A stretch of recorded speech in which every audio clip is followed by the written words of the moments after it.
Welcome to the creative brain of Dean Hawk. Get ready to be challenged, inspired, and equipped to become a better ministry leader.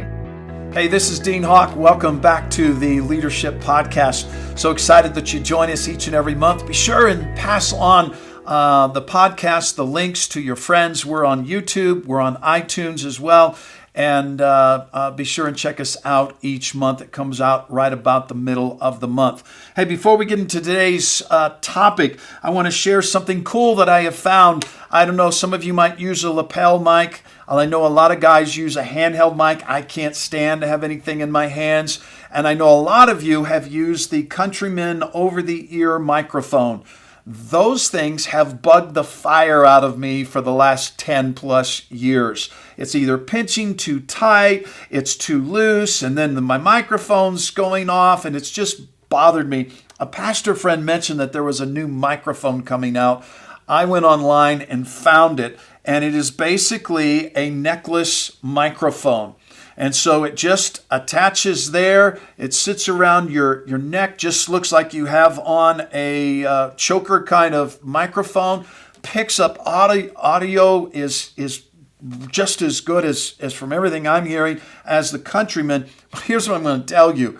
It is so much less of a distraction while I'm teaching. I don't even realize that I have it on. It just sits right here in my shirt. Right here about your Adam's apple is where it rests, and it works great.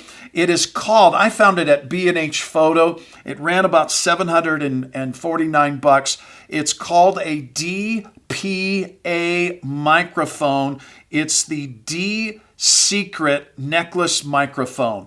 The letter D, Screet necklace microphone. Anyways, check it out. Call B&H for the DPA necklace microphone. You can get it to match your belt pack of your system that you have. All right, let's jump into today's topic. The first of the year, I took over the leadership of our local pastors network. And in a couple months ago, we had a gathering of 34 local churches, and we did a leadership roundtable.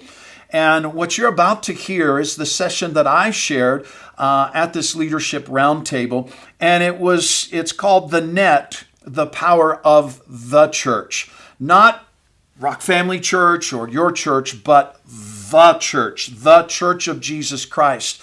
And I think it'll really cast some vision on connecting with other pastors, connecting with other church leaders. Something we do as a church every single Sunday is at the end of our worship set, our worship pastor prays out the service time, and then every Sunday pops up on our side screens a photo of a pastor, his name, and the name of that church. And every Sunday morning, we pray for a different local church in our community. Why do we do that?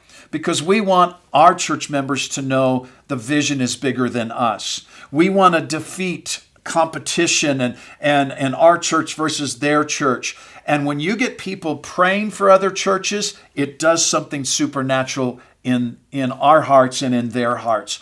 And so this is a message of unity, a message of what we can accomplish as a church. And I encourage you to, it's just 15 minutes, just encourage you to check it out. And we'll see you guys next month. I hope you enjoy this set.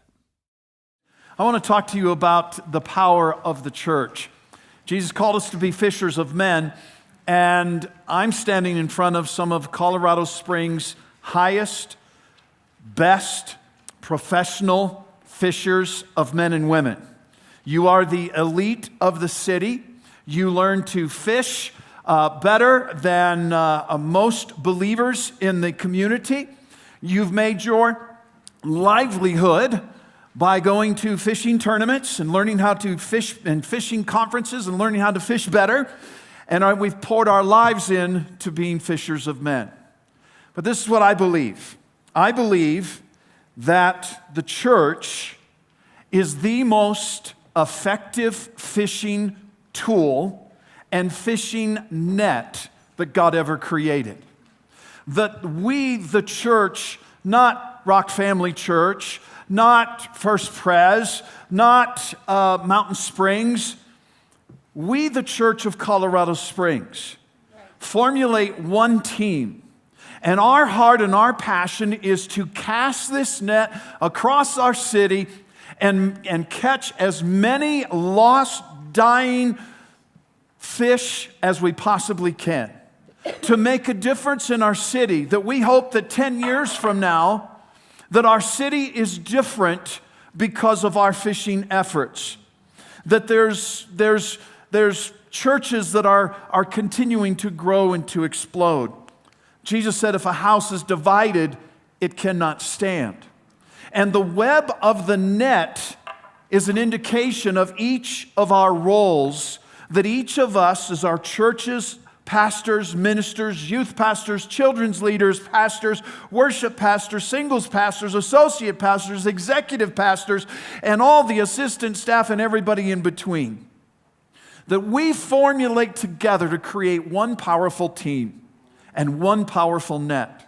And so I want us to look at Luke chapter 5 through the eyes of a fisherman and through the eyes of being a pastor and a minister and a church and the leader. And I'm not going to take time to read the whole passage because you pretty much, the highlight is this. Jesus used Simon's boat to teach his message. He said, they're done teaching. He says, hey, push out to the deep, let down your net. Peter says, we've already done it, Master. We've toiled all night. There are no fish. Jesus said, let down your net. And they let down their net. Their nets began to be so full that the nets began to break, and they called for, signaled for their partners, shouted for their partners. They come and they fill up both boats so full that they begin to sink, and they're amazed and shocked at what happened. What can we learn if you're taking notes this morning? What can we learn from fishing lessons by Jesus? Number one, our greatest catch may be just around the corner from our worst fishing expedition.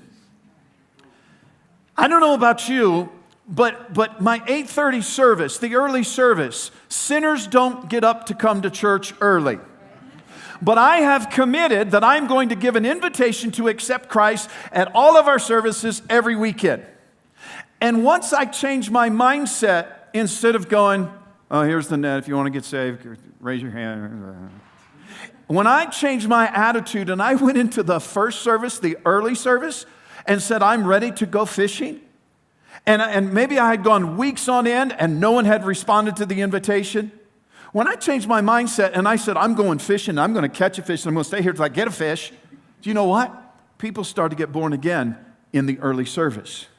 There were sinners there. I just wasn't pulling them in.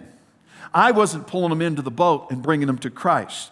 And many times we can get frustrated and tired in ministry and saying, we've always done it, we've tried it, we haven't seen any good results. Just know your best catch, your church could be overflowing next Sunday. Why does it have to be Easter Sunday? Why couldn't it be next week? Secondly, there's more than enough fish in the sea for all of us.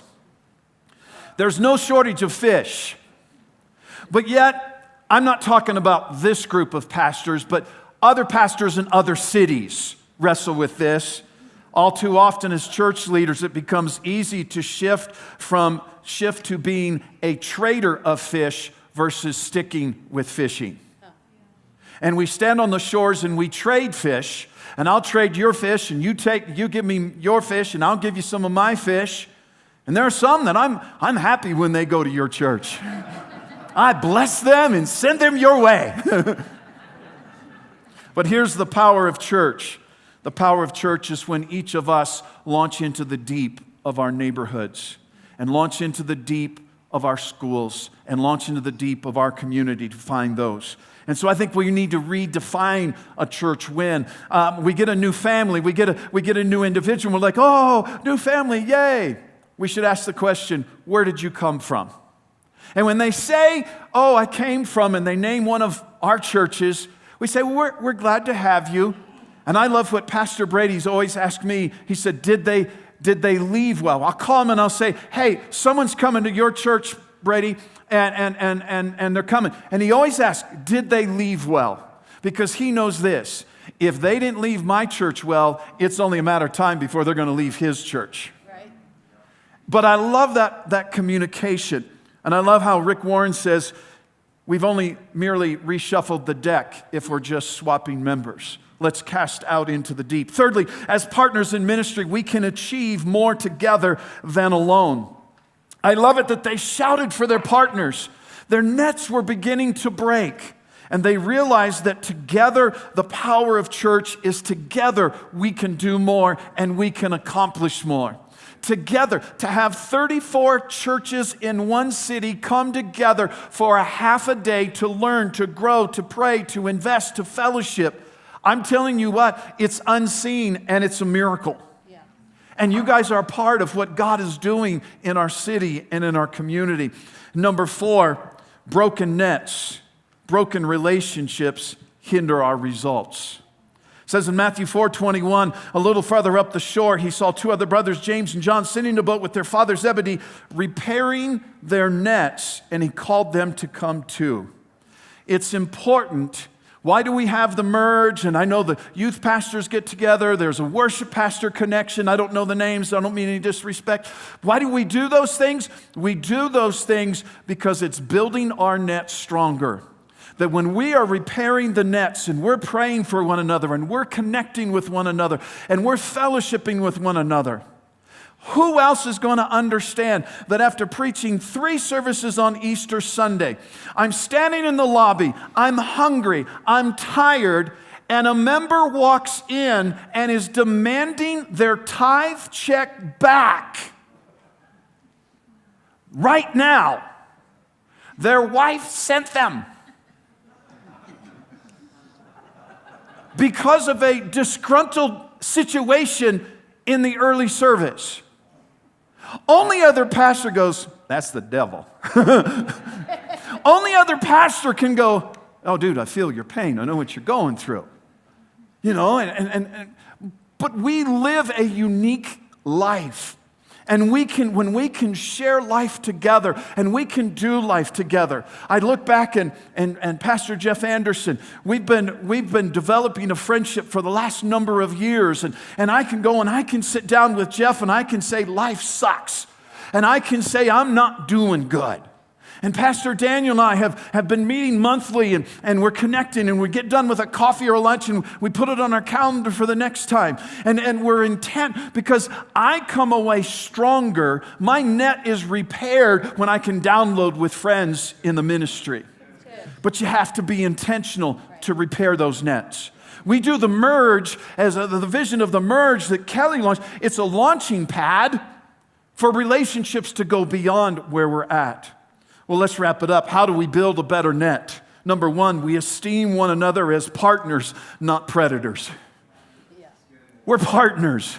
We're partners all wearing the same, we're on the same team, wearing the same jersey, playing for the same coach, and we're striving to defeat the same opponent.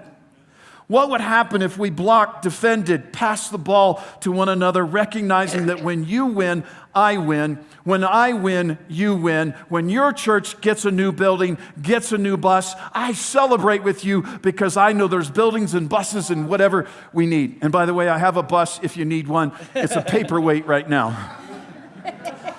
Number 2, the greater our unity, the greater our catch. The power of the church is this: the more tightly knit we are as a community of churches and leaders, the greater our catch of lost people coming home to Father God. And thirdly, we share the burden to keep from breaking or sinking. The burden began to be so big that the nets were going to break if they didn't call for help, if they didn't shout to their partners. And to me, when we establish ourselves as partners of faith, partners in ministry, partners of the big church, the capital C church, when we establish that we're partners, it's people that we can be real with. And when you're going through a hard time, or you get a bad doctor's report, or maybe one of your kids is off doing something crazy, and I don't want my kids to be embarrassed to come back. Who do I talk to? You need to be able to have several pastor friends on speed dial, several worship pastors, worship people on speed dial, that you can say, I'm not doing well. Can I have a half-hour coffee talk? Can you pray for me? To say, can we Where else, what person in your church can you go, man, Kim's really hacked at me right now? Texting Daniel, pray for me. Kim's, I've goofed up here and she didn't like the way I handled that. I could do that. But that only comes through the relationships that we've been hearing talked about. And we have to model that and we have to lead that initially. And that here at the Merge, one of the things that was on my heart to put out is our kind of Merge code of honor was this, that we commit to be a safe harbor of confidentiality so all can be transparent and vulnerable. And we got to stop saying, as Brady's peeling off of Brady's message, that we're too busy. I'm too busy to make friends. I'm too busy to go to lunch. I'm too busy to grab a Starbucks with a friend. I'm telling you, the Merge, when Thomas said, would you be interested? I said, I would love to, because the Merge is a highlight of my time. I love fellowshipping with pastors. I love connecting. And if you say, well, you've never called me to have a coffee or a lunch. My cell number's everywhere. I haven't heard from you. People say to me, could I go to lunch with you? I said, I eat lunch every day. I don't miss a lunch. I would love to fellowship. I would love to connect and build that community together. And last, what is the power of church? The power of church is this. We dare to dream what we can accomplish together. We dare to dream what could we accomplish together. We're going to do this again next year. We're going to continue to have Merge events. We're going to continue to celebrate and participate in Cause I Love You. We're going to continue to build community among pastors and ministers and youth pastors and leaders. Why? Because we're building a stronger net. And my prayer, my heart, I don't know about you guys. I know most of you would fall in the same boat. This is it. This is my last game. I am not going anywhere. There's not another offer that can entertain me. This is my last rodeo, and I am riding this horse till somebody makes me get off. And my heart bleeds for this city, and my heart and my passion is this. What could happen in the next 5 years, the next 10 years, that Colorado Springs could come together as leaders and churches so united with one voice, with one purpose, with one mindset, that we become a model city and people are like, look what they're doing there. Their members leave someone and they realize that they don't live in their circular community, and so they're recommending them to get involved in another church at another place in another part of the community. The power of one church. What if we were to break the mold and become the most unified group of churches and leaders that any city has ever seen? What could happen if we laid down our differences and focused on our likeness? What could happen if we recognized our competition is the world and not one another? What could happen if the Church of Colorado Springs was fishing with a net free from holes and tears? How much more effective could we be? What would happen if we truly celebrated one another's victories and defeats? We walked through those defeats with one another in those difficult times. What could happen if we were knit and bound ourselves together in love and friendship and gave the enemy no room for strife or jealousy, division or competition? What could happen? What could happen if the Church of Colorado Springs said, thank you, Mr. Government. We appreciate what you're attempting to do to help humanity and to help the poor, but it's time that the church becomes the church and the church deals with the poor. What could happen if there's over 400 churches in the city, if we as each church said, in 2018, we each are going to adopt one family, one homeless person, and we're going to get them in an apartment, we're going to coach them, we're going to mentor them, we're going to lead them to a place of diversity and strength and getting them back. And every year we knocked out 400 homeless households, families, and got them in households and a functioning part of our society. What could happen if we each church adopted an elementary, junior high, or high school or college and said, we're going to impact them? Let's dream what the church can be. Let's dream what the church can do. Amen? Thank you for joining us today. For a free sermon series and teaching outlines by Pastor Dean, visit us at deanhawk.com. Be sure and join us next month as we continue our growth on leadership.